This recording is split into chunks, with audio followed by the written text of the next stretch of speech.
Hello students, आज हम करने वाले हैं मेटेलिक बॉन्ड। बच्चों, मेटेलिक बॉन्ड मेटल्स के अंदर पाए जाने वाला बॉन्ड है। सबसे पहले हम देखते हैं कि मेटल की स्ट्रक्चर कैसी होती है। तो मेटल की स्ट्रक्चर होती है क्रिस्टलाइन स्ट्रक्चर या क्रिस्टल लैटिस की फॉर्म में होता है। अभी क्रिस्टल लैटिस क्या होता है, ये क्वेश्चन दिमाग में आता है। इसको हम फर्दर जब आयनिक बॉन्ड स्टडी करेंगे तब करेंगे। सिंपल सा ये समझ लीजिए कि क्रिस्टल लैटिस एक तरह की इस तरह की फिगर होती है। ये आपके सामने एक फिगर है जिसमें आपको साफ साफ नज़र आ रहा है कि यहाँ से बहुत सारे क्यूब्स बने हुए हैं, जिसमें से एक सिंपल सा क्यूब यानी ये पूरा वाइट पोर्शन है, ये कई क्यूब्स का कॉम्बिनेशन है। इसमें से एक क्यूब हमने लिया है एंड ये यहाँ पर साइड में शो किया गया है। तो इसमें आपको बिगर साइज़ की बॉल्स भी नज़र आ रही है और स्मॉल साइज़ की बॉल्स भी नज़र आ रही है। ये क्रिस्टल आप NaCl का मान सकते हैं जैसे कि। तो इसमें सोडियम को और क्लोरीन के दोनों के एटम्स हैं। जबकि हम किसी मेटल की जब बात करेंगे तो उसमें एक ही टाइप के एटम्स होंगे। लाइक सिल्वर है तो सिर्फ सिल्वर के एटम है, कॉपर है तो कॉपर के एटम्स हैं। यहाँ पर अगर किसी के पास 2 टाइप के एटम्स हैं जैसे NaCl में, तो भी वो इस तरह का अरेंजमेंट शो करते हैं। अब नंबर ऑफ एटम पर क्यूब डिपेंड करती है, हर मेटल में वेरी करती है, उनकी जो स्ट्रक्चर का टाइप होता है उसके अकॉर्डिंग। बट सिंपल सा यह है कि एक perfect arrangement of atom is known as crystal lattice. तो इस टाइप का जो अरेंजमेंट होता है उसको हम क्रिस्टल लैटिस बोलते हैं। तो जो मेटल्स की स्ट्रक्चर होती है that is the crystalline structure. अब इस क्रिस्टलाइन स्ट्रक्चर को हमें स्टडी नहीं करना ज़्यादा डिटेल में, हमें मेटेलिक बॉन्ड को स्टडी करना है। तो metals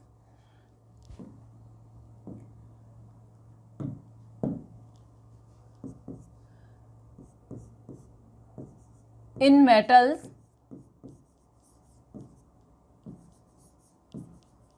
atoms are closely packed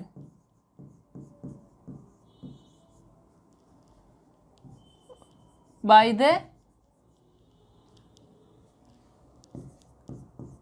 special type of bond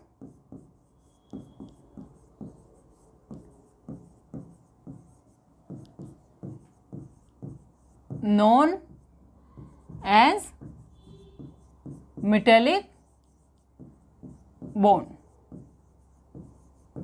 तो बॉन्ड का नेम क्या है, सबसे पहले तो ये ध्यान रखिए, बॉन्ड का नेम है मेटेलिक बॉन्ड। ये लाइन अभी डेफिनेशन नहीं हुई है, ये सिर्फ आपको ये बता रही है कि बॉन्ड का टाइप कौन सा है। मेटेलिक बॉन्ड है metals have crystalline structure that means atoms are arranged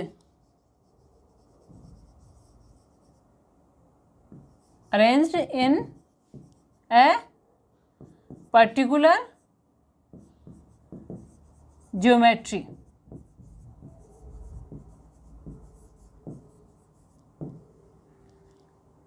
That is crystal lattice।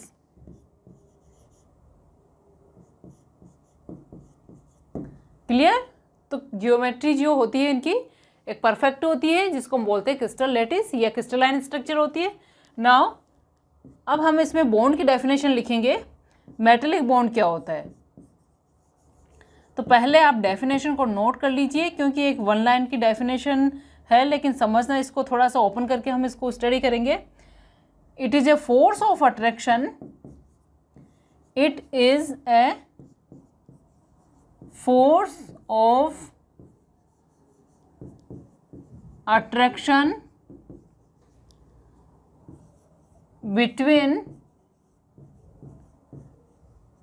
between the valence electron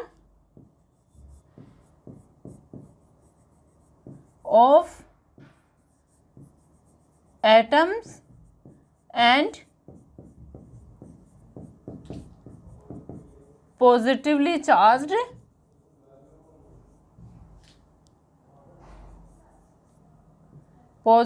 charged charged metal atom core, और हम बोल सकते हैं इसको कर्नेल। यहाँ से आपका ये कट हो जाएगा तो आप इसको नीचे लिख लीजिए, मेटल एटम कोर और कर्नेल।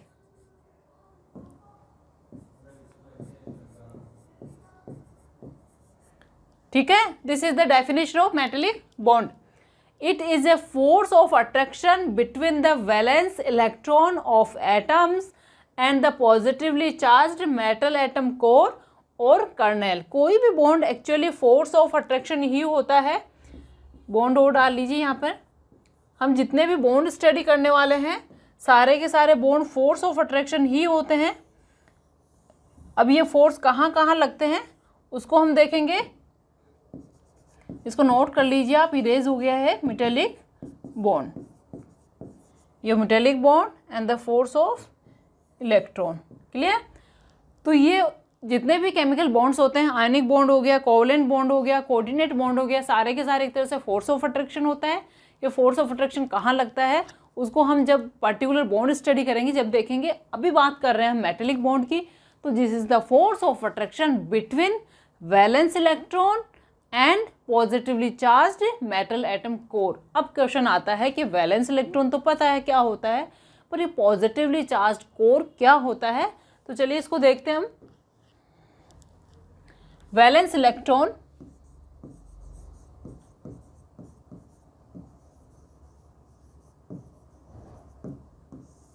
ये क्या होते हैं? Electrons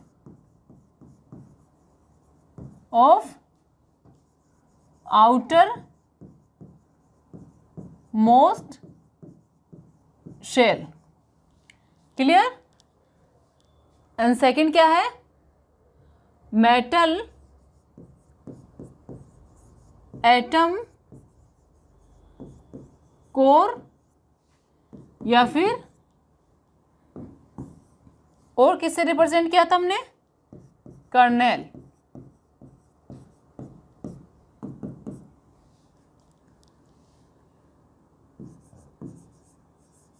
nucleus plus electronic shells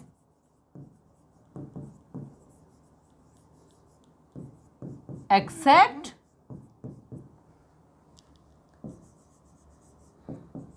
outermost shell। और कैसे लिख सकते हैं हम? The remaining part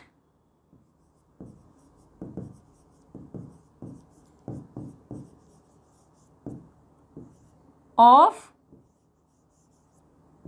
an atom after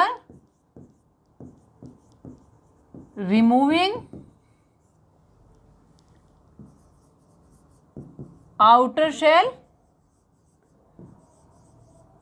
electron. इसको सिंपल सी भाषा में ये ऐसे समझ सकते हैं हम कि मेरे पास सोडियम है Na281। इसका अगर मैं फिगर बनाऊं,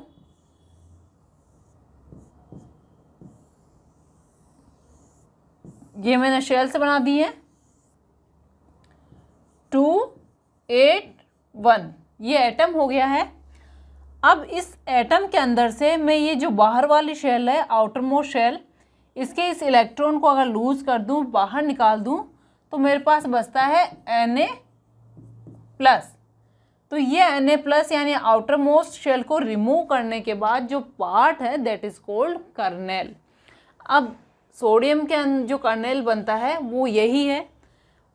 सपोज कीजिए हमारे पास ऑक्सीजन है,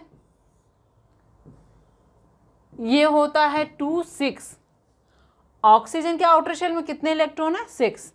मैं 6 के 6 इलेक्ट्रॉन निकाल दूं और यहाँ पर 6 पॉजिटिव चार्ज हैं प्लस 6 इलेक्ट्रॉन हमने बाहर निकाल दिए हैं। तो ये वाला पोर्शन है ऑक्सीजन का जिसमें न्यूक्लियस प्लस अब क्या बचा है हमारे पास? Only 2 electron. This part is called kernel. Clear? तो कर्नेल पे कितना चार्ज हुआ? कितना पॉजिटिव चार्ज है, जितने आउटर शेल से आपने बाहर इलेक्ट्रॉन निकाले हैं। तो कर्नेल वो पार्ट है जो किसी भी एटम के आउटर शेल को हम हटा दें तो जो रिमेनिंग पोर्शन है वो होगा कर्नेल। और we can say nucleus plus electronic shells except outermost shell. Nucleus इसमें आएगा प्लस जितनी भी शेल्स हैं वो आएंगी, लेकिन सबसे बाहर वाली शेल आप रिमूव कर दीजिए, वो नहीं आएगी कर्नेल के अंदर। तो ये हमारा कर्नेल है। तो इसको आप एक बार प्रॉपरली नोट कर लीजिए।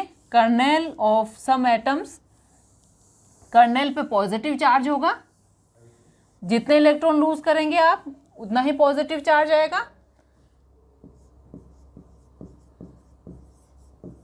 कर्नेल ऑफ मैग्नीशियम 282 है, तो ये हो गया Mg positive 282।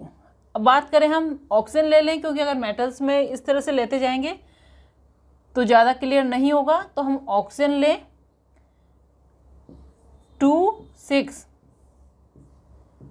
O positive 6, kernel of oxygen. Clear. तो इसी तरह से किसी भी एटम की ये कर्नेल ऑफ मैग्नीशियम हो गई, kernel of magnesium charge positive 2, यहाँ पॉजिटिव 6। तो किसी भी एलिमेंट का हम कर्नेल बना सकते हैं। यहाँ पर ऑक्सीजन नॉन मेटल है तो नॉन मेटल इंडिकेट कर लीजिए, इसको मेटल्स में कंसिडर मत कीजिएगा, ये मैंने समझाने के लिए लिखा है। तो किसी भी एलिमेंट की कर्नेल वो होगी जिसके आउटर शेल में इलेक्ट्रॉन हम बाहर निकाल दें, बचा हुआ पोर्शन कर्नेल पे ऑलवेज पॉजिटिव चार्ज होता है। क्लियर। अब चलते हैं हमारे डेफिनेशन के ऊपर। तो यहाँ पर हमारा जो डेफिनेशन क्या बोल रही है, metallic bond, it is a force of attraction between the valence electrons of atom and the positive charge kernel। अब क्योंकि फोर्स ऑफ अट्रैक्शन क्या होता है बेटा, हमेशा टू अपोजिट चार्जेस पे लगता है। या तो पॉजिटिव चार्ज एक तरफ होना चाहिए, नेगेटिव चार्ज, तो दो अपोजिट चार्जेस के बीच में फोर्स ऑफ अट्रैक्शन लगता है। अब यहाँ पर वैलेंस इलेक्ट्रॉन के बीच में क्या है, वैलेंस इलेक्ट्रॉन पे नेगेटिव चार्ज है और कर्नेल पे पॉजिटिव चार्ज है। दोनों पे अपोजिट चार्ज होने के कारण फोर्स ऑफ अट्रैक्शन लगता है, जिसके कारण इसी फोर्स को हम बोलते हैं मेटेलिक बॉन्ड। डायरेक्ट कोई कनेक्शन नहीं होता है, यहाँ पर एक फोर्स ऑफ अट्रैक्शन है। Now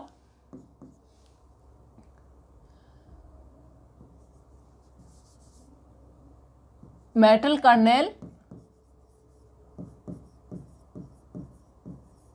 is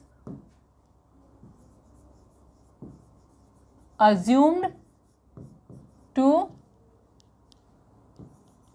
dipped in sea of valence electron, sea of valence electrons। इसका मीनिंग है कि वैलेंस इलेक्ट्रॉन का एक सी है लार्ज, जिसके अंदर कर्नेल डिप्ड है, यानी कर्नेल जो है उसके अंदर इमर्ज है, डूबा हुआ है या डिप्ड है। Now valence electron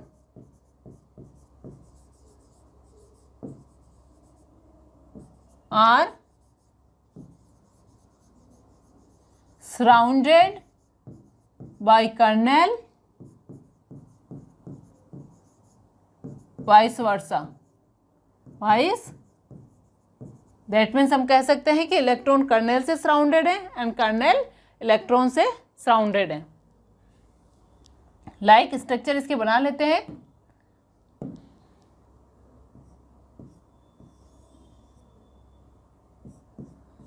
positive charge kernel,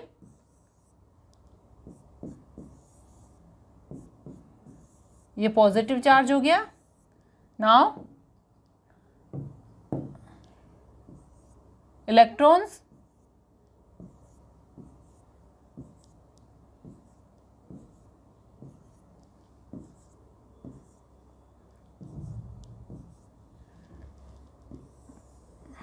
this is the structure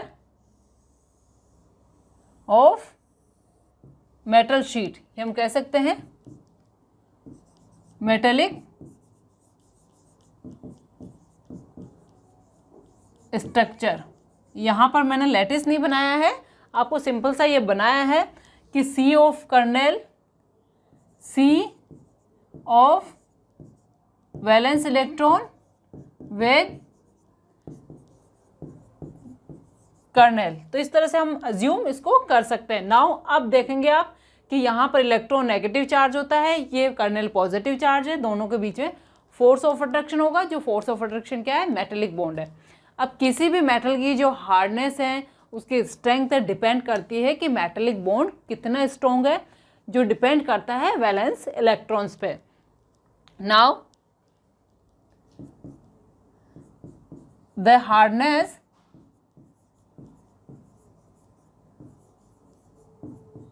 depends on strength of metallic bond, which is depend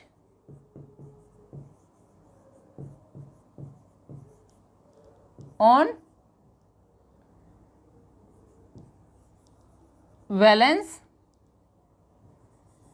electrons.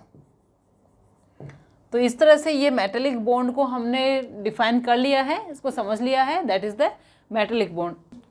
बच्चों नेक्स्ट टॉपिक स्टार्ट करें, फिजिकल प्रॉपर्टीज ऑफ मेटल, जो कि आपने लास्ट क्लासेस में स्टडी कर ली है, तो कोई बहुत टफ टॉपिक नहीं है ये।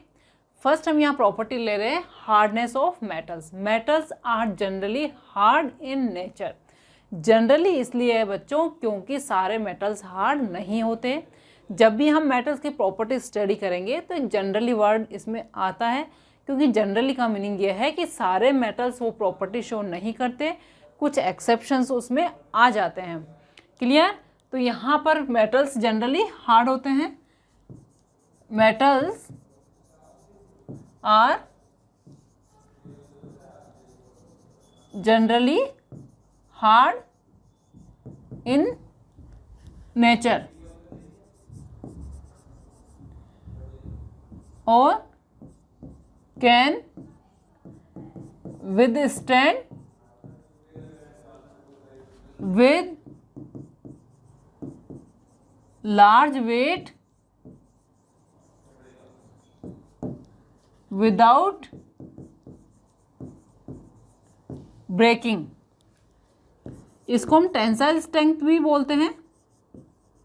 जब आपको पूछा जाए टेंसाइल स्ट्रेंथ, तो उसका मीनिंग भी यही होता है कि कोई भी एलिमेंट कितना वेट सहन कर सकता है without breaking.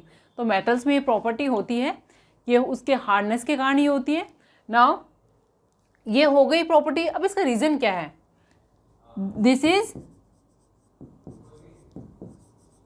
Due to strong metallic bond. अभी हमने मेटेलिक बॉन्ड स्टडी किया था, तो जितना स्ट्रॉन्ग मेटेलिक बॉन्ड होगा उतनी ही ज़्यादा हार्डनेस होगी। मेटेलिक बॉन्ड, द हार्डनेस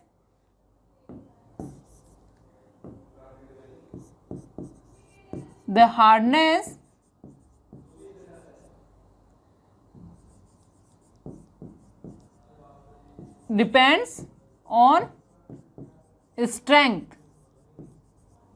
ये हम कह सकते हैं द स्ट्रेंथ ऑफ हार्डनेस, यानी हार्डनेस की जो हार्डनेस वेरी करेगा, कितना हार्ड है वो डिपेंड करेगा strength of metallic bond.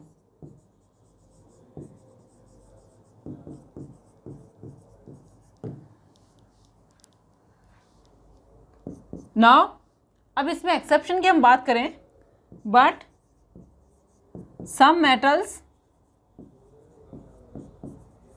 are soft and can be cut with knife. For example, sodium, potassium. तो सोडियम और पोटेशियम इजीली नाइफ से कट किए जा सकते हैं। तो एक तरह की ये एक्सेप्शन हो गई इस प्रॉपर्टी के अंदर, इसलिए हम यूज़ करते हैं generally hard in nature. Hardness का रीज़न हो गया मेटेलिक बॉन्ड, जितना स्ट्रॉन्ग मेटेलिक बॉन्ड होगा उतनी ही ज़्यादा हार्डनेस होगी। और मेटेलिक बॉन्ड डिपेंड करता है वैलेंस इलेक्ट्रॉन्स पे, जिसके पास जितने ज़्यादा वैलेंस इलेक्ट्रॉन होंगे उतनी ही ज़्यादा उनकी स्ट्रेंथ मेटेलिक बॉन्ड की होगी। तो यहाँ सोडियम और पोटेशियम के पास आउटर शेल में ओनली 1 इलेक्ट्रॉन होता है, तो उनकी जो मेटेलिक बॉन्ड स्ट्रेंथ है बहुत ज़्यादा नहीं होती, इसलिए वो नेचर में सॉफ्ट होते हैं। Clear? Now second property that we are taking is lustre. Second is metallic lustre.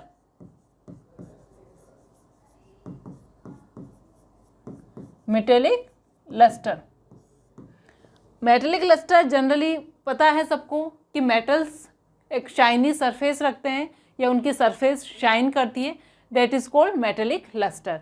तो इसकी डेफिनेशन टफ नहीं है। Generally metals have a shiny surface that is called metallic luster.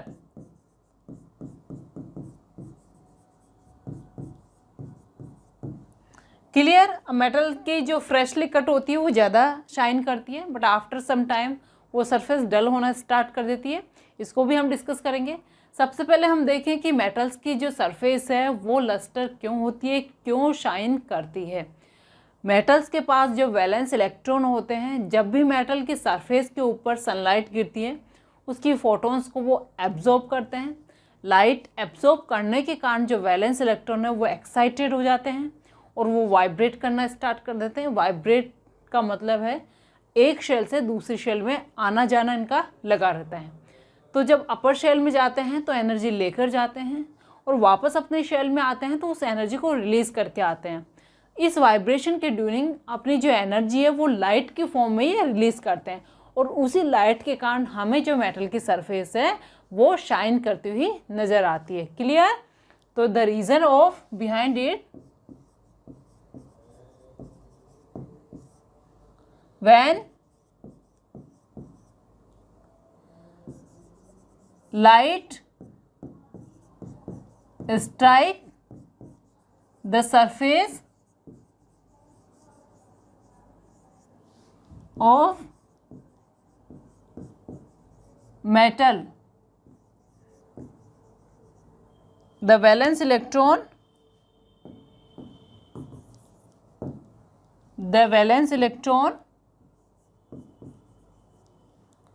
valence electron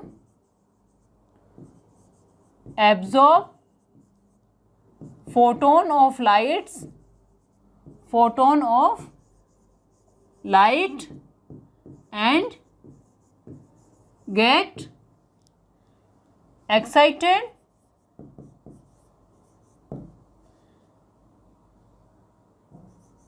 due to this electrons start vibrating and during vibration electron release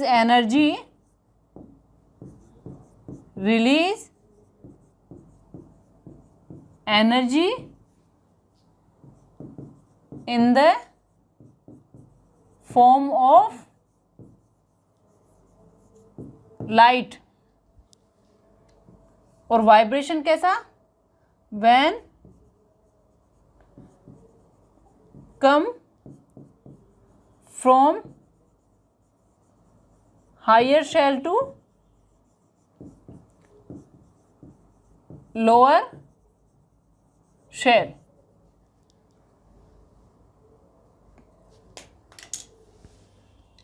due to this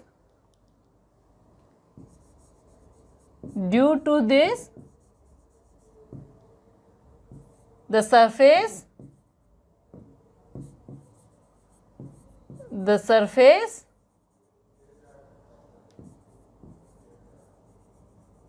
become shiny. तो इस energy के release होने के कारण जो surface है वो shine करती है। क्लियर? तो ये दो प्रॉपर्टी हमने कर ली है। नेक्स्ट प्रॉपर्टी हम नेक्स्ट वीडियो के अंदर करेंगे।